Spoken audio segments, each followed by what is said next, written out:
Welcome back বন্ধুরা, explore the life ETL এর নতুন একটি পর্বে তোমাদের স্বাগত জানাই। অনেক দিন পর আমরা চলেছি কলকাতাতে, আর কলকাতাতে যাওয়া মানেই তো বিশাল ঝামেলা, বিশাল ঝুঁকি, প্রচুর লাগেজ টানতে গিয়ে ব্লগ করা হয়েই ওঠে না।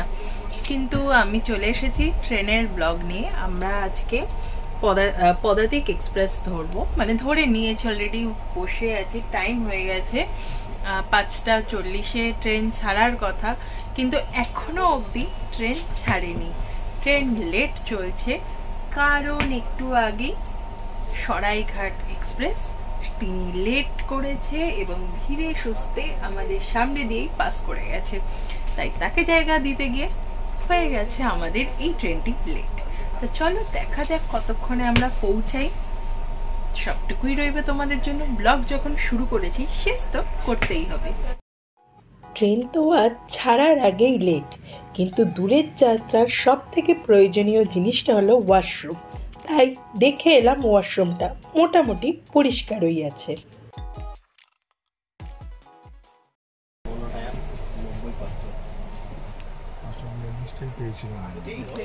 ট্রেন লেট, বেচারা। সামনে একটা ট্রেন গেল সরাইঘাট, কিছু করার নেই। তোমরা দেখতে পাচ্ছ আমরা এসি 3 টায়ারে আছি, আর অবভিয়াসলি ট্রেন হচ্ছে লেট। এখনো কিন্তু মোটামুটি সিটগুলো ফাঁকাই রয়েছে, যদিও আলিপুরদুয়ার থেকে সেরম ভিড় একটা হয় না, আর পরিষ্কার পরিচ্ছন্নই আছে। ওয়াশরুমটাও দেখলাম পরিষ্কারই রয়েছে। আর তোমার কি মুড অফ হয়ে গেছে? প্রথমেই লেট, 13 মিনিট হয়ে গেছে। ঠিক, লেট যদি প্রথমেই হয় তাহলে কার না ভালো লাগে। যাই হোক, হুইসেল দিয়ে দিয়েছে, মনে হচ্ছে এবার আমাদের গাড়ির চাকা ঘুরতে শুরু করবে। বাইরে দেখছো পুরো মেঘলা আকাশ। এখানে কিন্তু 2 দিন ধরে প্রচন্ড বৃষ্টি হচ্ছে। এই গাড়ি ছেড়ে দিয়েছে, তো আমাদের সাথে কথা বলতে বলতেই গাড়ি ছেড়ে দিয়েছে। তো টাটা আলিপুরদুয়ার, আমরা আসছি কলকাতাতে। আর দেখো মেঘলা আকাশ, আমরা যাচ্ছি বলেই কি একে তো বৃষ্টি হচ্ছে, মানে এই জন্য ওয়েদারটা বেশ চিল, তার উপরে এসিটাও কিন্তু দারুণভাবে ঠান্ডা। দেখো ক্রসিং পড়ে গেছে, মানুষজন ওয়েট করছে কতক্ষণে পদাতিক এখান থেকে ক্রস করবে আর তারা চলে যাবে নিজেদের গন্তব্যের দিকে। তো আমরা ওদের রাস্তাটা আটকেই রেখেছিলাম, তো গাড়ি চলতে শুরু করেছে। সঙ্গে থাকো, পাশে থাকো, এক্সপ্লোর করতে থাকো। যদি ঠান্ডায় জমে না যাই, পুরো ব্লগটা আসতে চলেছে তোমাদের জন্য খুব তাড়াতাড়ি। দেখতে পাচ্ছ কম্বল আর বালিশ দেওয়া আছে, আর এইবারে কিন্তু আমরা পেয়ে গেছি স্বর্গের সুখ, মানে স্বর্গের সিট, তাই তো? একদম সাইড আপার আর সাইড লোয়ার, এর থেকে ভালো সিট মানে ট্রেন যাত্রায় তো আর হয় না। আমার খুব পছন্দের সিট। তোমাদের কার কার সাইড আপার আর সাইড লোয়ার ভালো লাগে জানাতে ভুলো না।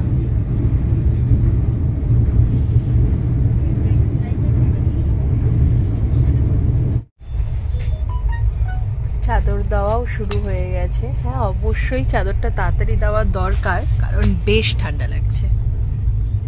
দেখতে দেখতে কোচবিহার চলে এলাম। এইবার দেখা যাক কতক্ষণে পৌঁছাই। অলরেডি তো লেট হওয়া শুরুই হয়ে গেছে, তবুও চলে এলাম কোচবিহারে। দিদি দাদা এসে গেছেন টিকিট পরীক্ষা করতে, হাতে ট্যাব।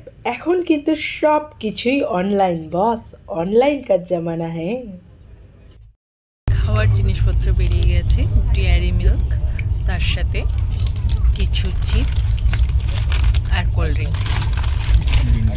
বিঙ্গো, চিঙ্গো, চিঙ্গো, বিঙ্গো, টিঙ্গো আর কেক। আচ্ছা, এটা কিন্তু কোনো কিছুর প্রমোশন করছি না, আমরা যা যা কিনেছি সেগুলোই শেয়ার করে নিচ্ছি, কারণ ট্রেনে মুখ চালাতে চালাতে যদি না যাই সময় কাটাবো কি করে। প্রায় আধা ঘন্টার উপরে হয়ে গেছে, ট্রেন চলতে শুরু করেছে, কিন্তু এখনো চা আসেনি, তাই অগত্যা মাজা দিয়ে তেষ্টা মেটানো হচ্ছে। লেসের 10 টাকার প্যাকেট আর 5 টাকার প্যাকেটের মধ্যে এখন আর কোনো তফাৎ নেই, থাকে শুধু হাওয়া আর কয়েকটা এগুলো দেয় হচ্ছে প্রাইস। যাই হোক, আমরা যেই টাকা দিয়ে এখন পদাতিকে যাচ্ছি নিজেরা খাবার দাবার কিনে খেতে খেতে, এমনকি রাতের খাবারটাও বাড়ি থেকেই নিয়ে এসছি বানিয়ে, আর সেই একই টাকায় প্রায় কাছাকাছি টাকায় বন্দে ভারত বা শতাব্দীতে গেলে আমাদের কিন্তু আর এত খাটনি করতে হয় না। বিশেষ করে আমার খাটনিটা 50% কম হয়ে যায়।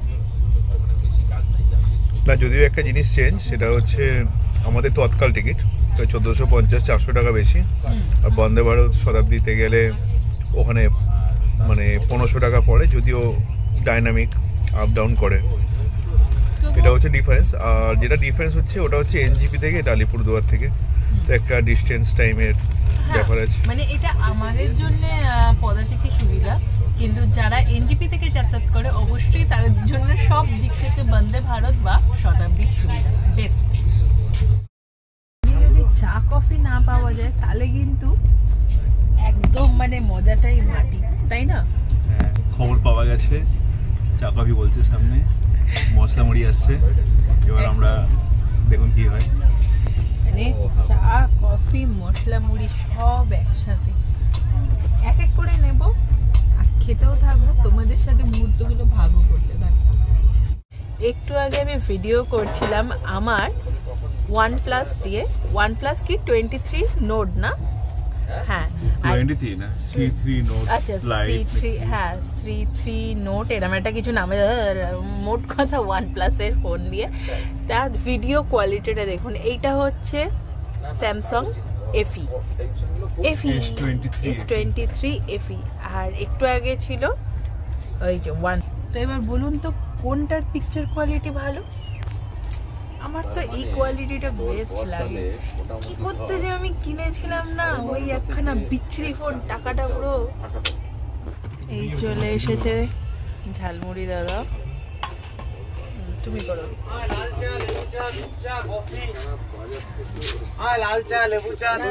কফি দিও, কফি দুটো, একটু কড়া করে বানিও। হ্যাঁ এতক্ষণ বাদে আমরা কফি পেয়েছি আর পেয়ে গেছি মুড়ি মাখা, আর ছাড়া যায়? একটু কড়া করে বানিয়ে দেবো। ট্রেন হলো এমন একটা জায়গা যেখানে কিনা চুপচাপ করে বসে থাকা যায় না। আমরাও বসে থাকিনি, শুধু চা আসতে অনেক লেট হয়েছে, তাই যখনই দেখলাম চা আর মুড়ি মাখা প্রায় একসাথেই এসে দাঁড়িয়েছে, আমরা কিন্তু দুটোই নিয়ে নিলাম দুই দাদার থেকে। মুড়ি মাখাটাও বেশ ভালো ছিল, চাটা ছিল অসাধারণ ফাটাফাটি। আমার গলার আওয়াজ শুনেই নিশ্চয়ই বুঝতে পেরেছ, গলা পুরো চোকড হয়ে গেছে। খুব শরীর খারাপ আমার, কিন্তু ভ্লগ আসা তো বন্ধ করা যাবে না, ভ্লগকে তো আনতেই হবে, কারণ তোমরা অপেক্ষা করে থাকো এই ভ্লগের জন্য। তাই এই ভাঙা গলা নিয়েই চলে এসেছি তোমাদের সাথে আড্ডা দিতে। আমার কথা বুঝতে হয়তো তোমাদের একটু অসুবিধা হতে পারে, প্লিজ সেটা আজকের জন্য মানিয়ে নিও। মুড়ি মাখা না খেলে তাহলে কিন্তু যাত্রা অসম্পূর্ণ থেকে যায়। যতই বাড়িতে মুড়ি মাখাও, এইটার কিন্তু একটা আলাদাই টেস্ট। আর কফিটাও কিন্তু বেশ ভালো লাগছে, একবার খেয়ে বলেছি, সত্যিই ভালো বানিয়েছে, ফাটাফাটি কফি। এক্ষুনি পেরালাম চ্যাংড়াবান্ধা, বাংলাদেশ বর্ডারের কাছ থেকে আমরা ক্রস করে গেলাম। চ্যাংড়াবান্ধা দিয়ে যদি কখনো আপনারা যাতায়াত করেন, দেখবেন একদম রাস্তার পাশেই কাটা তার, একদিকে বাংলাদেশ একদিকে আমাদের ইন্ডিয়া। দারুণ কিন্তু, আমি একবার গেছিলাম, তখন না এত ভিডিও করতাম না, আবার যদি কোনোদিন যাই অবশ্যই তোমাদেরকে দেখাবো। রাত হোক বা দিন, ফারাক্কার রূপ কিন্তু আলাদাই সৌন্দর্য বহন করে বেড়ায় সবসময়। দিনের সৌন্দর্য আলাদা আর রাতের সৌন্দর্য মোহময়।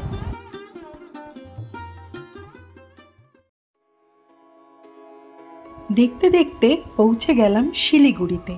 দেখো চলে এসেছে আমাদের শিলিগুড়ি জাংশন, আর প্রচুর লোক দাঁড়িয়ে পড়েছে নামার জন্য। এইখান থেকেই কিন্তু অনেকে চলে যাবে পাহাড়ের উদ্দেশ্যে ঘুরঘুরু করতে।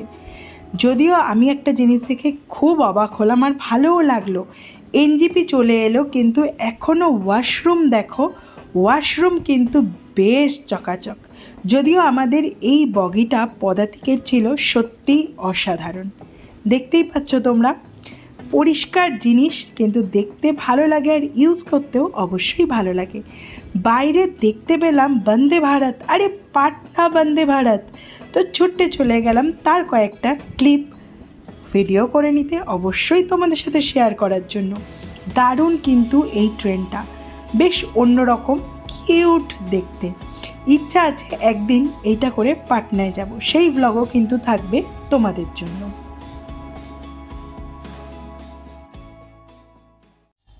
এখন প্রায় 9টা বাজে, এনজিপি থেকে গাড়ি স্টার্ট দিয়ে দিয়েছে আর আমরাও খাবার দাবার নিয়ে বসে পড়েছি।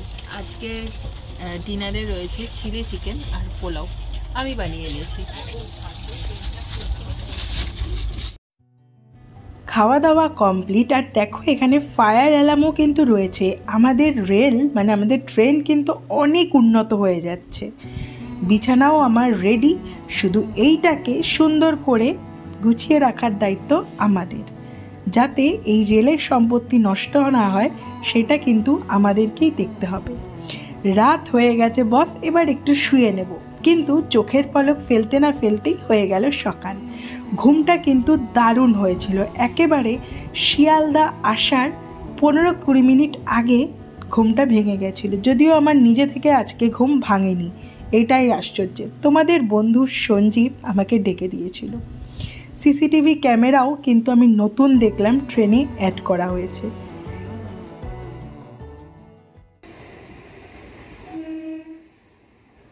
অযথা লেট হওয়া কাকে বলে তোমরা জানো? এই যে ট্রেনটা দেখো, ঠিক শিয়ালদায় ঢোকার মুখেই দাঁড়িয়ে গেল, প্রায় 1 ঘন্টা। এইটাকে বলে অযথা সময় নষ্ট। কিন্তু পেয়ে গেলাম সুন্দর দুটো ভিডিও ক্লিপ। স্টেশনে পা দিয়েই উবের বুক করে নিয়েছিলাম, তাই কিন্তু বেশিক্ষণ দাঁড়াতে হয়নি আমাদের।